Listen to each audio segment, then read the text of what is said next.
قال رسول الله صلى الله عليه وسلم تنكح المرأة أربع ও দুনিয়ার মানুষেরা প্রতিটা সন্তান দুনিয়াতে আসার আগে আগে তার বাবার কাছে দুইটা অধিকার পায়। এর ভিতরে একটা অধিকার হলো সর্বপ্রথম আমার জন্য একটা ভালো মায়ের ব্যবস্থা করেন। বুখারী শরীফের 5090 নং হাদিসের ভিতরে হযরত আবু হুরায়রা রাদিয়াল্লাহু তাআলা আনহু বর্ণনা করেন, আল্লাহর নবী হাবিবে কিবরিয়া রাহমাতুল লিল আলামিন নবীজি বলেন, তুনকিহুল মারআতু আরবাঈন, ও যুবকেরা যারা বিয়ে করবা চারটা গুণ দেখে বিয়ে করবা। কয়টা গুণ? কথা বলেন কয়টা? চারটা গুণ দেখে বিয়ে করবা। এক নাম্বার লিমালিহা, যেই মেয়েকে বিয়ে করবা দেখবা এদের পারিবারিক অবস্থা কেমন। ধনাঢ্য মহিলা বড় ঘরের মেয়ে দেখে বিয়ে করবা, তার মানে এ নয় বড় লোকের মেয়ে বিয়ে করলে আমার মোটর সাইকেল দেওয়া লাগবে, টিভি দেওয়া লাগবে, ফ্রিজ দেওয়া লাগবে, সোফা দেওয়া লাগবে। এইগুলা হারাম হারাম। আপনি এক নম্বরে দেখবেন বড় ঘরের মেয়ে। দুই নম্বর ওয়ালি হাসাবিহা, আপনি যেই মেয়েকে বিয়ে করবেন দেখবেন ওই মেয়ের বংশ মর্যাদা কেমন, বংশ ভালো কিনা। তিন নম্বর ওয়ালি জামালিহা, যেই মেয়েকে বিয়ে করবেন লক্ষ্য করে দেখবেন ওই মেয়ে সুন্দর কি ও সুন্দরী কিনা। চার নম্বর ওয়ালি দীনিহা, যেই মেয়েকে বিয়ে করবেন দেখবেন ওই মেয়ে দিনদার কিনা, পর্দাশীল কিনা, পাঁচ ওয়াক্ত নামাজ পড়ে কিনা, রোজা রাখে কিনা, পর্দা মেনে হালাল হারাম মেনে চলাফেরা করে কিনা। আল্লাহর নবী হাবিবে কিবরিয়া রাহমাতুল লিল আলামিন নবীজি বলেন, ও আমার উম্মতেরা, বিয়ে করার সময় যখন চারটা গুণ তালাশ করতে যাইবা, প্রথম নম্বর লিমালিহা, যেই মেয়ে বিয়ে করতে গেছো এই মেয়ের পারিবারিক অবস্থা ভালো না, ধনী না গরিব, সমস্যা নাই। দুই নম্বর ওয়ালি হাসাবিহা, যেই মেয়ে বিয়ে করতে গেলা এই মেয়ের পারিবারিক মর্যাদা বেশি একটা ভালো না, বংশ মর্যাদা বেশি একটা ভালো না। তিন নম্বর ওয়ালি জামালিহা, সৌন্দর্য তালাশ করবা, কিন্তু যেই মেয়ে বিয়ে করতে গেলা এই মেয়ে দেখতে বেশি সুন্দরী না। ওয়ালি দীনিহা, তবে মেয়েটা দিনদার আছে, পর্দাশীল আছে, নামাজি আছে, পাঁচ ওয়াক্ত নামাজ পড়ে, হালাল হারাম মেনে চলে। আল্লাহর নবী হাবিবে কিবরিয়া রাহমাতুল লিল আলামিন নবীজি বলেন, যদিও মেয়েটা গরিবের মেয়ে, যদিও মেয়েটার বংশ ভালো না, যদিও মেয়েটা দেখতে ভালো না,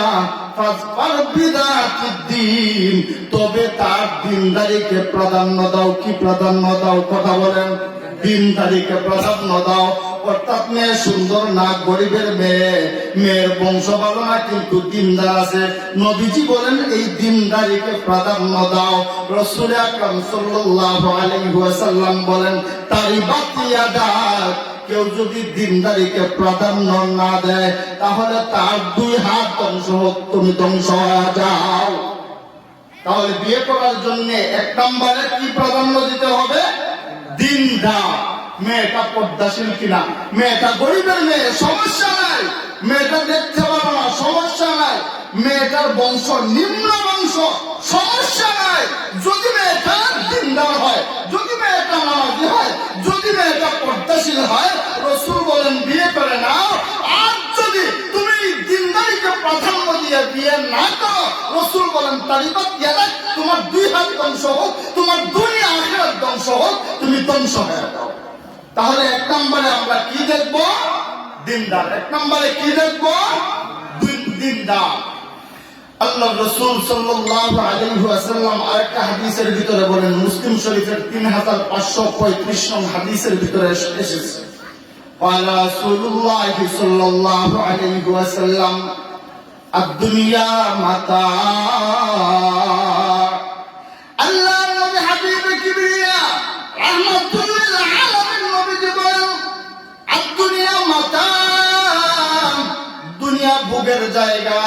ওয়া খায়রু মাতা'আদ দুনিয়া আল মারআতুস সালিহা, ও দুনিয়ার মানুষেরা দুনিয়া ভোগের জায়গা, আর ওই দুনিয়ার মধ্যে সর্বশ্রেষ্ঠ সম্পদ হইল একজন নেককার দিনদার আবেদা সালেহা পর্দাশীল নামাজি নারী। সুবহানাল্লাহ। আল্লাহর নবী বলেন, ও দুনিয়ার মানুষেরা, বিয়ে করার ক্ষেত্রে গিয়ে বড় লোকের মেয়ে পাও নাই, সুন্দরী মেয়ে পাও নাই, বড় বংশের মেয়ে পাও নাই, তবে যদি মেয়েটা দিনদার হয় তাহলে বুঝতে হবে আল্লাহ রাব্বুল আলামিন বড় ভালোবেসে পছন্দ করে তোমাকে দুনিয়ার সর্বশ্রেষ্ঠ সম্পদ দান করেছে। সুবহানাল্লাহ। তাইলে এক নম্বরে রাসূল কি দেখে বিয়ে করতে বলছেন?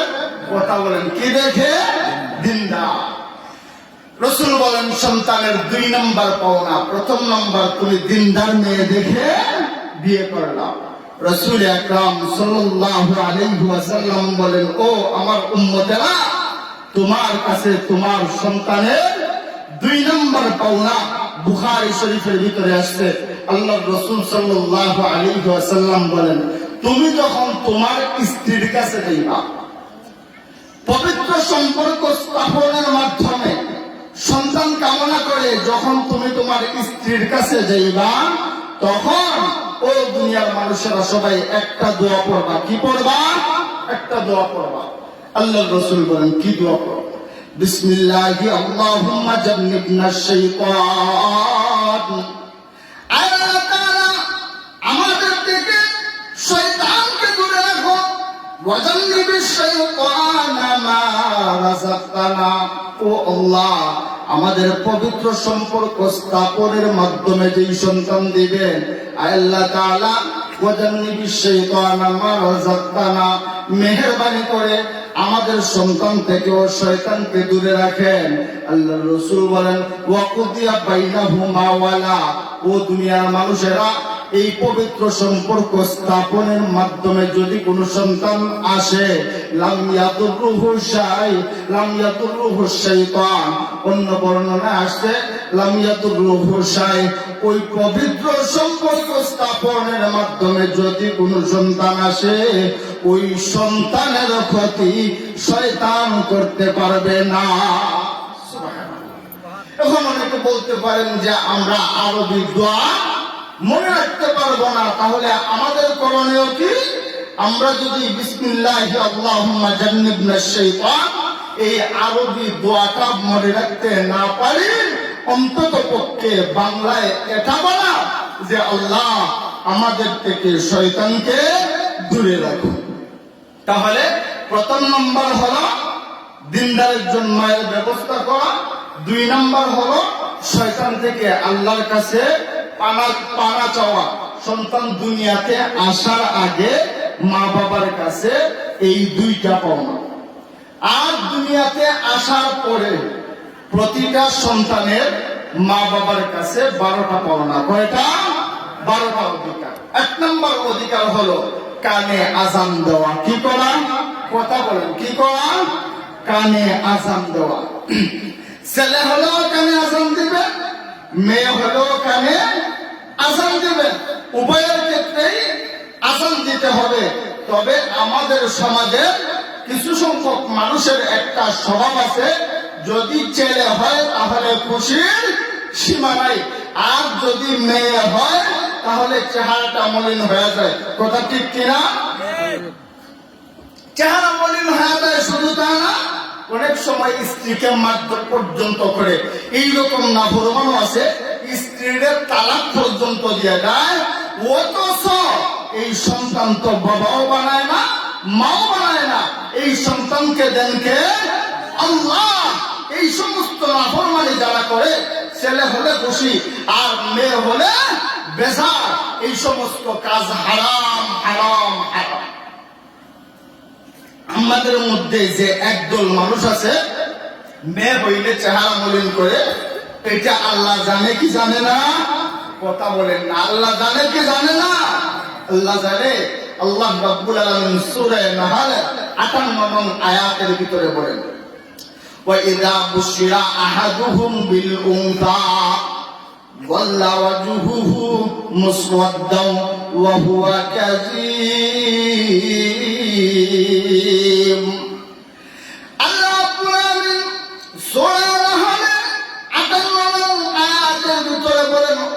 দুনিয়ার মানুষেরা, মানুষদের ভিতরে একদল লোক আছে, ছেলে হলে খুশি আর মেয়ে হলে চাটা মলিন হয়ে যায়। আল্লাহ রাব্বুল আলামিন বুশিরা শব্দ দিয়ে এখানে দুনিয়ার মানুষকে বোঝাইলেন, যদি মেয়ে হয় তাহলে সুসংবাদ, যদি ছেলে হয় তাহলে সুসংবাদ। ছেলে হলেও খুশি হইবা, মেয়ে হলেও খুশি হইবা।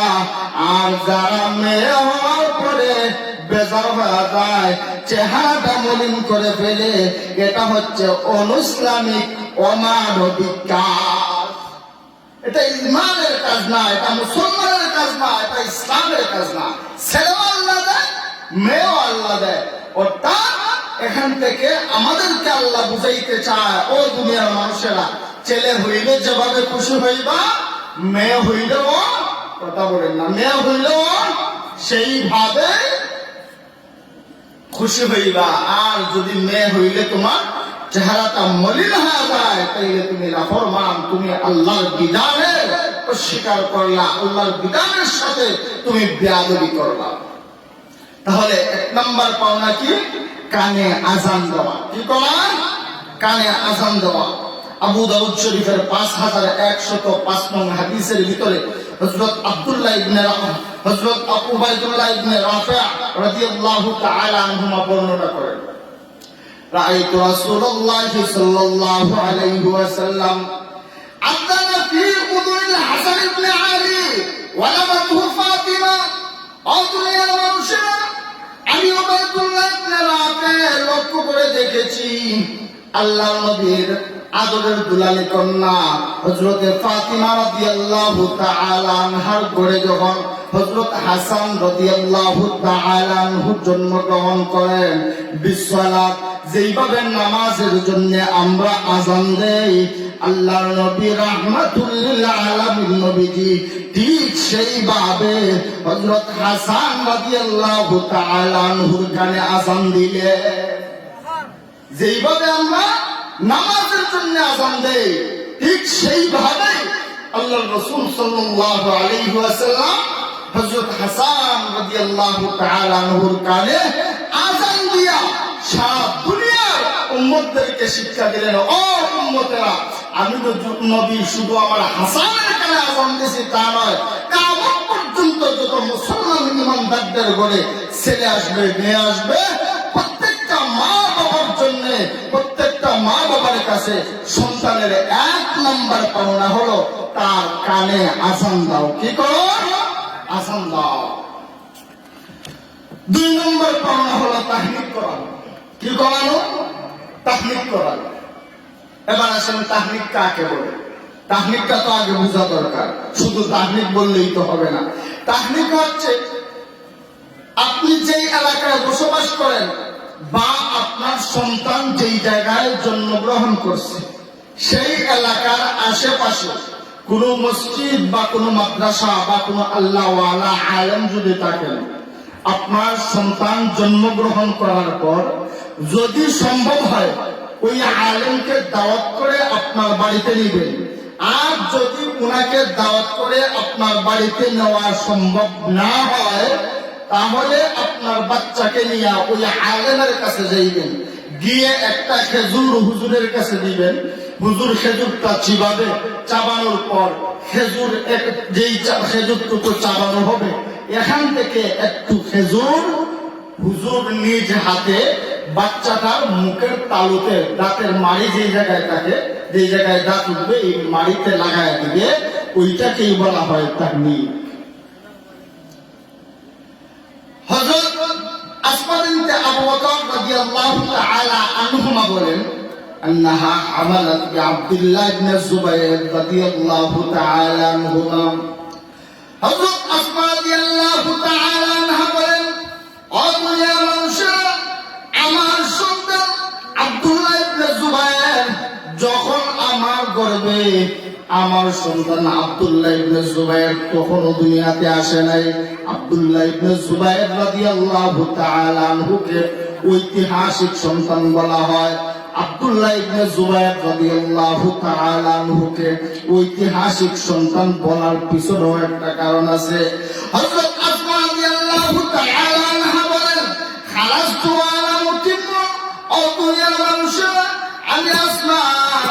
মদিনার দিকে হিজরতের উদ্দেশ্য বের হলাম। হিজরতের উদ্দেশ্যে বের হইলাম। ওই সময় আমি আসন্ন প্রসবা, যে কোনো সময় আমার সন্তান হতে পারে। আমি মদিনার দিকে হিজরতের উদ্দেশ্যে বের হইলাম। ফাআতাইতুল মাদিনাতা ফানাযালতু বিকুবা।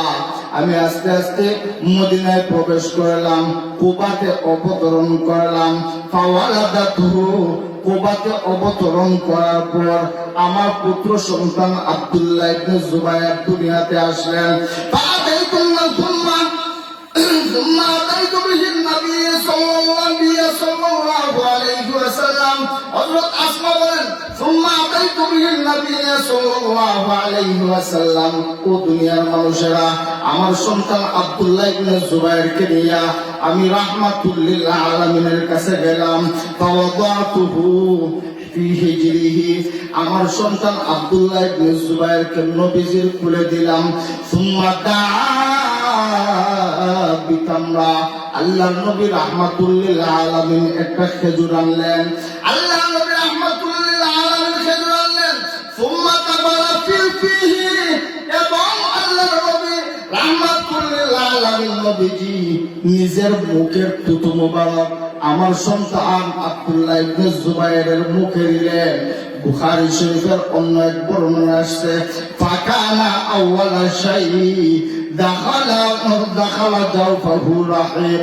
ও দুনিয়ার মানুষেরা, আমার সন্তান আব্দুল্লাহ ইবনে জুবায়েরের পেটে দুনিয়ার কোনো খাবার যায় নাই।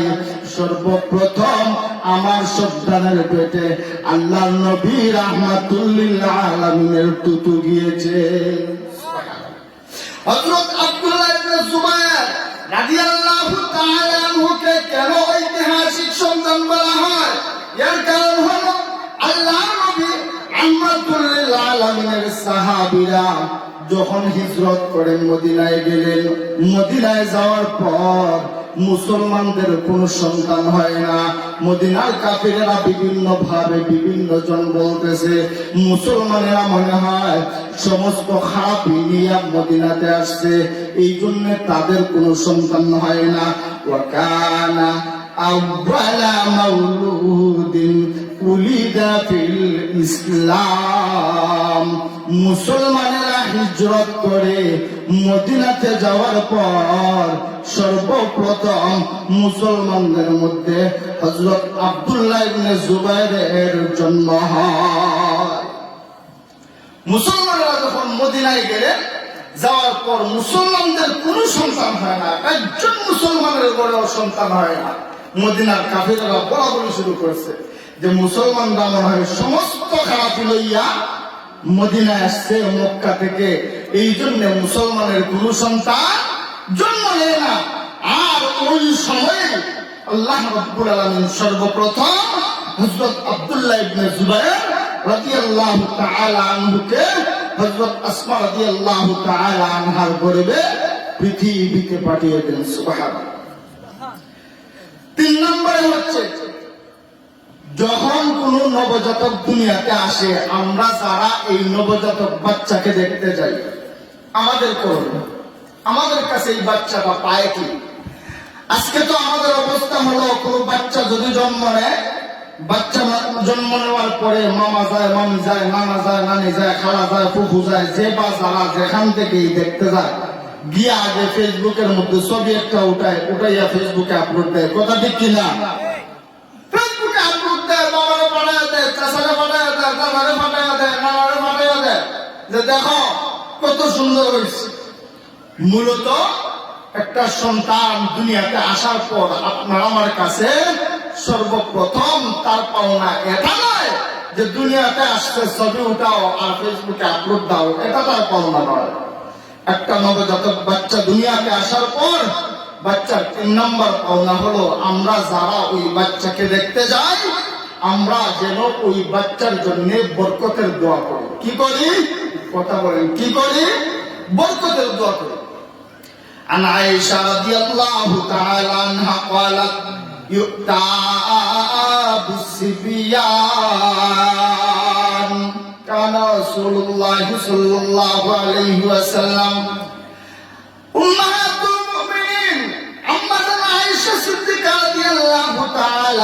বলেন, ও দুনিয়ার মানুষেরা, যখন কোনো বাচ্চার জন্ম হতো, জন্মের পর যখন কোনো বাচ্চাকে আল্লাহ নবী হাবিবে কিবরিয়া রাহমাতুল আলামিনের কাছে আনা হতো, ফায়াদুহু লাহুম বিল বারাকা, ফায়াদু লাহুম বিল বারাকা।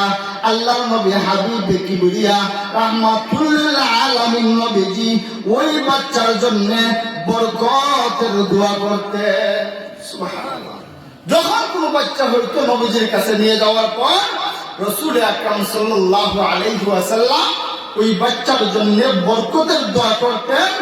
এমনকি গোটা দুনিয়ার উম্মতদেরকে শিক্ষা দিয়ে গেছেন, ও দুনিয়ার উম্মতেরা, তোমরা যারা ছোট বাচ্চারা দুনিয়াতে আসার পর ওই বাচ্চাদেরকে দেখতে যাইবা, তখন ওই বাচ্চাদেরকে দেখতে গিয়া ছবি তুলে ফেসবুকে আপলোড দেবা বিষয়টা তা না, ওই বাচ্চার জন্য দোয়া করবা, বরকতের দোয়া করবা।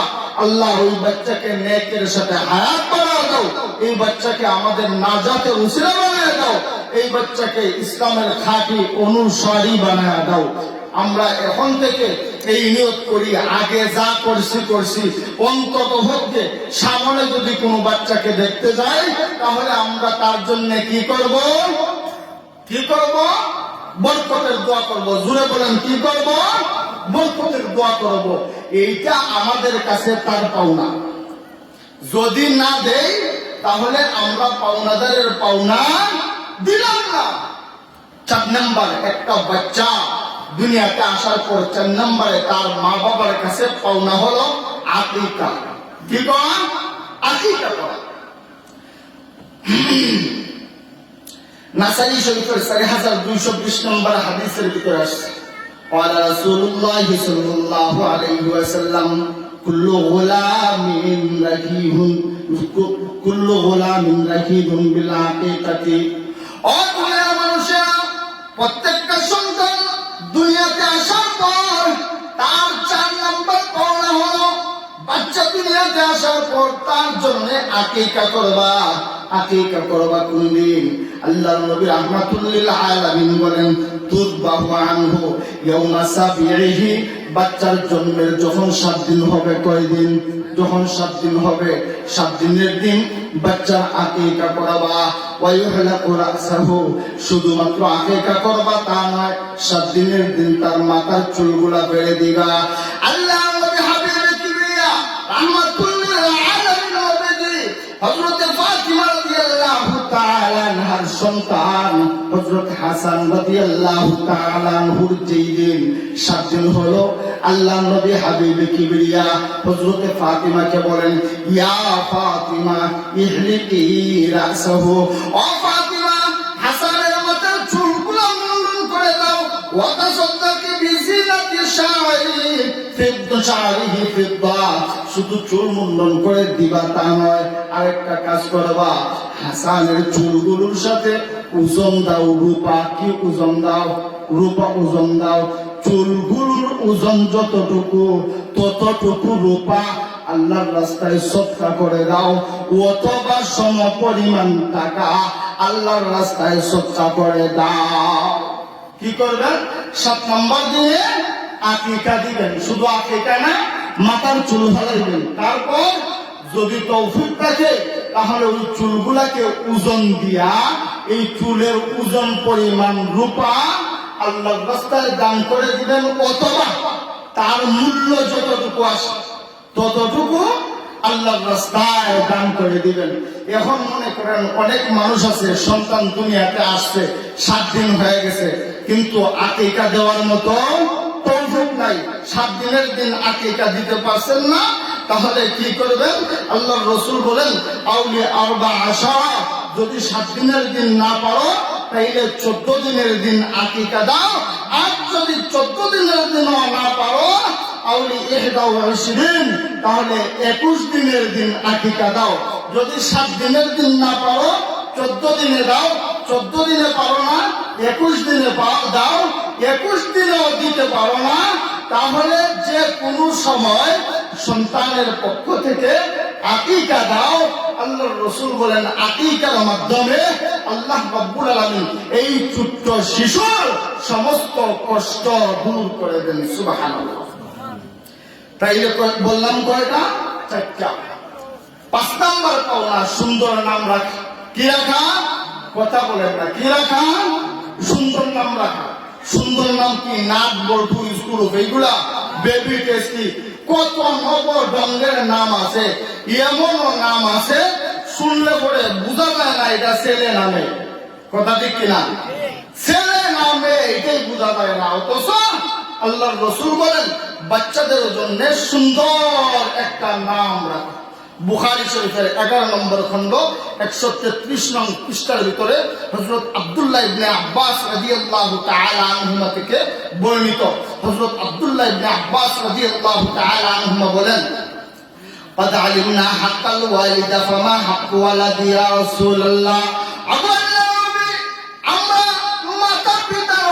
সম্পর্কে জানি, মাতা পিতার হক কতটুকু এইটুকু আমরা জানি। আমাদেরকে মেহেরবানি করে বলেন না সন্তানের হক কতটুকু। সন্তানের হক জানতে চায়। আল্লাহর নবী হাবিবে কিবরিয়া রাহমাতুল লিল আলামিন নবীজি বলেন আইয়ুহসিনা ইসমা। সন্তানের তোমাদের কাছে পাওনা হলো তার জন্য সুন্দর একটা নামের ব্যবস্থা করো। কি ব্যবস্থা করো? সুন্দর একটা নামের ব্যবস্থা করো। রাসূল বলেন ওয়ায়ুহসিনা আদাবা, এবং তাকে শিষ্টাচার শিক্ষা দাও। 6 নাম্বার হলো বাচ্চার 6 নাম্বার পাওনা তরবিয়ত শিক্ষা দেওয়া। কি করা? কথা বলেন না, কি করা? তরবিয়ত শিক্ষা দেওয়া। বাচ্চার সব থেকে বড় তরবিয়ত শিক্ষা হচ্ছে বাচ্চাকে নামাজ শিক্ষা দেওয়া।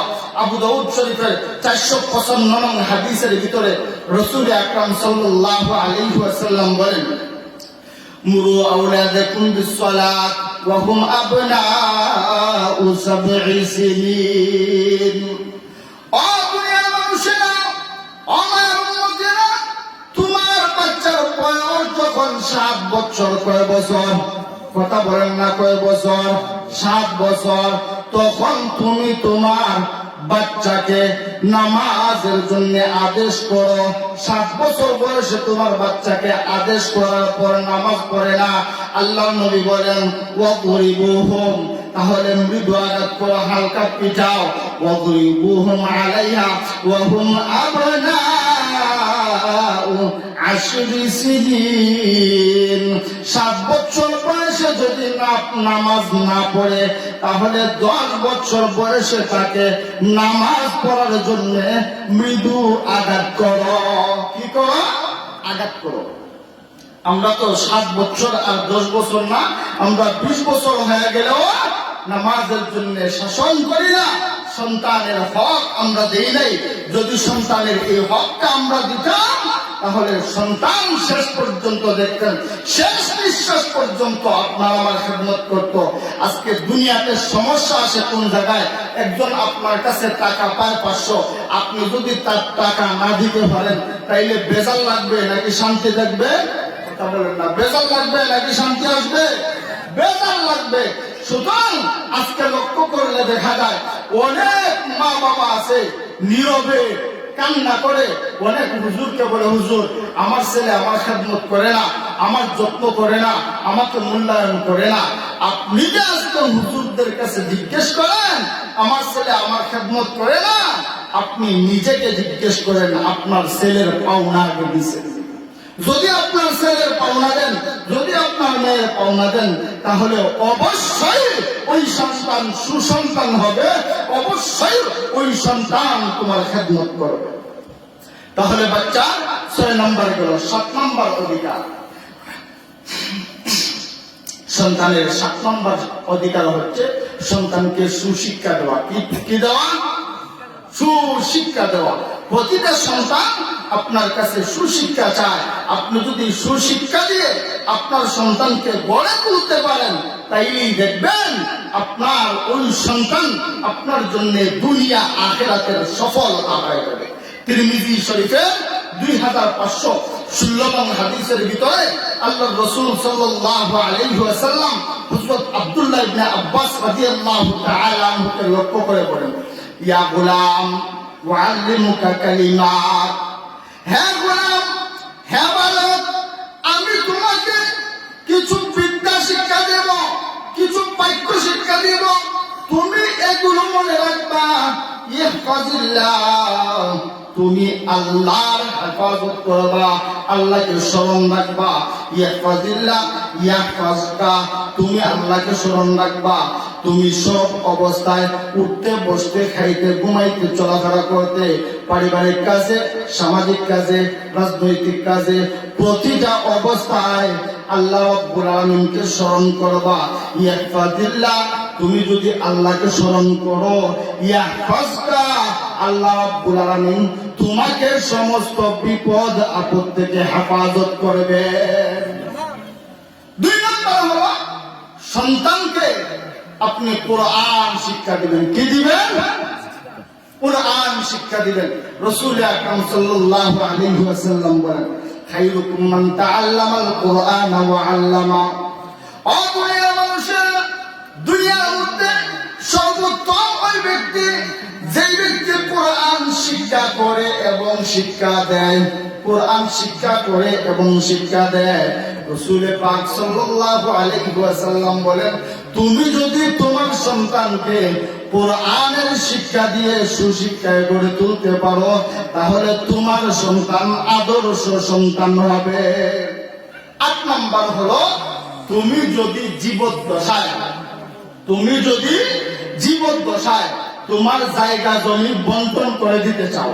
অনেক মানুষ আছে না, বেঁচে থাকা অবস্থায়, অনেক মানুষ আছে বেঁচে থাকা অবস্থায় জায়গা জমি বাচ্চা দিতে চায়, এরকম আছে না?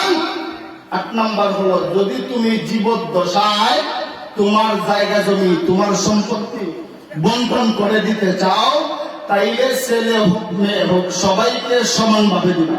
কিভাবে দিবা? সমানভাবে দিবা। কাউকে কম দিবা আর কাউকে বেশি দিবা, বিষয়টা তা নয়, সবাইকে সমানভাবে দেওয়া লাগবে। আপনি যদি সবাইকে সমানভাবে দেন, তাইলে আপনার বাচ্চার অধিকার দেওয়া হবে ইসলামী শরিয়া মতে। একটা বাবা যতদিন দুনিয়াতে বেঁচে আছে ততদিন পর্যন্ত মিরাসের মাসআলা আসে না। বাবা মরার পরে মেয়ে পাইবে এক ভাইয়ের অর্ধেক। বাবা মরার আগে না পরে, কথা বলেন না, বাবা মরার আগে না পরে, বাবা মরার পরে 2 বোন পাইবে এক ভাইয়ের সমান, 1 বোন পাইবে এক ভাইয়ের অর্ধেক। আর যদি বাবা বেঁচে থাকা অবস্থায় সন্তানদেরকে জায়গা জমি বন্টন করে দিতে চান, তাহলে সবাইকে সমানভাবে দেওয়া লাগবে।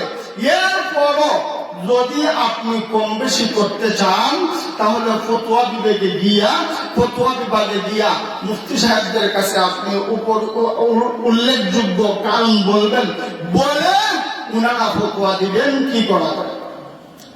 আল্লাহ রাসূল সাল্লাল্লাহু আলাইহি ওয়াসাল্লামের যুগে হযরত নুহমান রাদিয়াল্লাহু তাআলা আনহু, উনার আব্বা হযরত বশীর রাদিয়াল্লাহু তাআলা আনহু আল্লাহ রাসূল সাল্লাল্লাহু আলাইহি ওয়াসাল্লামের কাছে গেলেন, গিয়ে বলেন, ইয়া রাসূলুল্লাহ, আমি আমার নুহমানকে এতটুকু জায়গা লিখে দিছি, আপনি সাক্ষী রাখেন। আল্লাহ রাসূল সাল্লাল্লাহু আলাইহি ওয়াসাল্লাম বলেন, আপনি যে আপনার ছেলে নুহমানকে এতটুকু জায়গা দিলেন, আপনার বাকি ছেলে মেয়েকে দিছেন? তিনি বলেন, না, আমি বাকি ছেলে মেয়েদেরকে দেই নাই। আল্লাহ রাসূল সাল্লাল্লাহু আলাইহি ওয়াসাল্লাম বলেন, যদি বাকি ছেলে মেয়েদেরকে না দিয়ে থাকো, তাহলে আমাকে সাক্ষী করো না, অন্য কাউকে সাক্ষী বানাও, অন্য কাউকে সাক্ষী বানাও।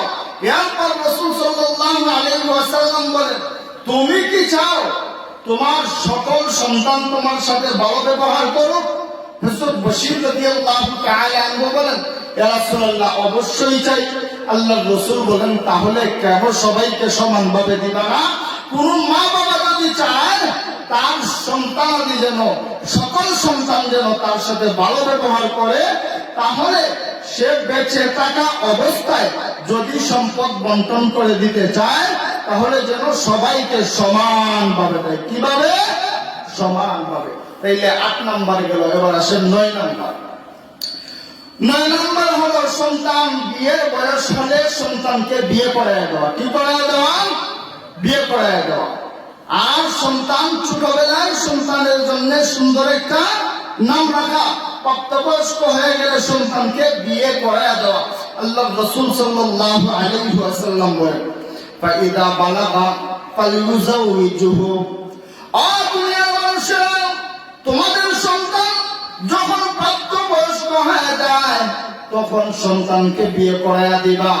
সন্তান প্রাপ্তবয়স্ক হওয়ার পর তুমি যদি তোমার সন্তানকে বিয়ে না করাও, আল্লাহ রাসূল বলেন, ফাইন্নামা ইসমুহু আলা আবি। সন্তান প্রাপ্তবয়স্ক হয়ে গেছে, সন্তানকে বিয়ে করার নাই, বলবেন টাকা নাই, পয়সা নাই, গাড়ি নাই, বাড়ি নাই, হুজুর আমার এটা নাই, ওইটা নাই, ওই জন্য ছেলেকে বিয়ে করাই না। আল্লাহ নবী বলেন, ও দুনিয়ার মানুষেরা, সন্তান প্রাপ্তবয়স্ক হওয়ার পর যেই সমস্ত মা বাবা তার সন্তানকে বিয়ে করাইবে না, ওই সন্তান যদি কোনো গুনাহ করে তবে ওই গুনাহটুকু তার মা বাবার আমল নামায় লেখা হবে, তার বাবার আমল নামায়। আল্লাহ রাসূল বলেন, আবি, সন্তান প্রাপ্তবয়স্ক হয়ে গেছে, আপনি বিয়ে করাইছেন না, আপনার সন্তান কোন গুনাহ করেছে, এই গুনাহটা আপনার আমল নামায় লিখে দেওয়া হবে। 10 নম্বর, বিয়ের ক্ষেত্রে পাত্র পাত্রীর মতামত নেওয়া। কি করা? কথা বলেন না আপনারা। বিয়ের ক্ষেত্রে পাত্র পাত্রীর মতামত নেওয়া। আজকে আমাদের সমাজে এইরকম অহরহ বিয়ে হয়। বিয়ে ঠিক করে ফেলছে, মেয়ের মতামত জানতে চায় না, ছেলের মতামত জানতে চায় না। আগামী শুক্রবারে বিয়া, আগামী মঙ্গলবারে বিয়া। অথচ আল্লাহ রাব্বুল আলামিনের নবী রাহমাতুল লিল আলামিন বলেন, ও দুনিয়ার মানুষেরা, সন্তানের হক হচ্ছে, সন্তানের অধিকার হচ্ছে বিয়ের ক্ষেত্রে তার মতামত নাও।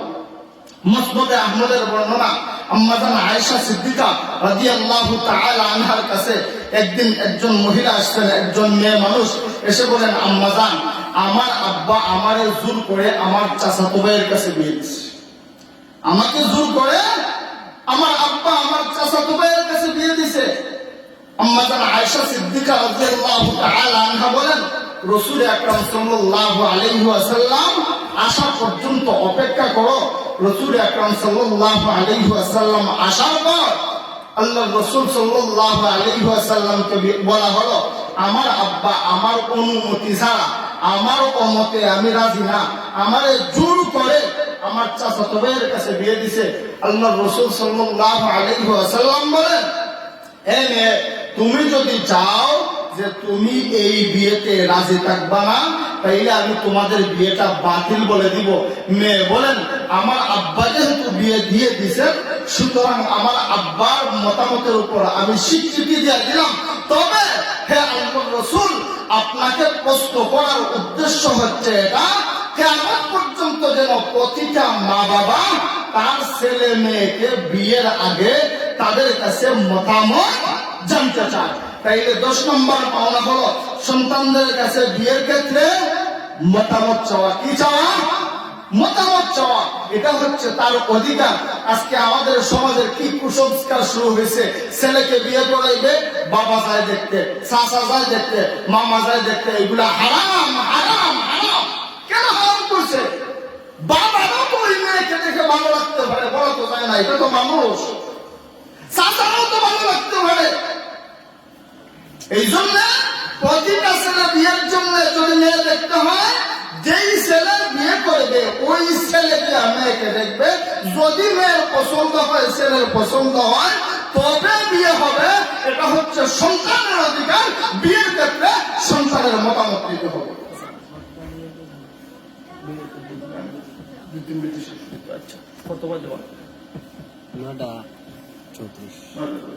সময় অনেক হয়ে গেছে, তা আলোচনা আসামনে নিয়ে এলাম। তো 11 নম্বর হইল আপনার সন্তান, আপনার সন্তানের বরণ পোষণ আপনি করবেন।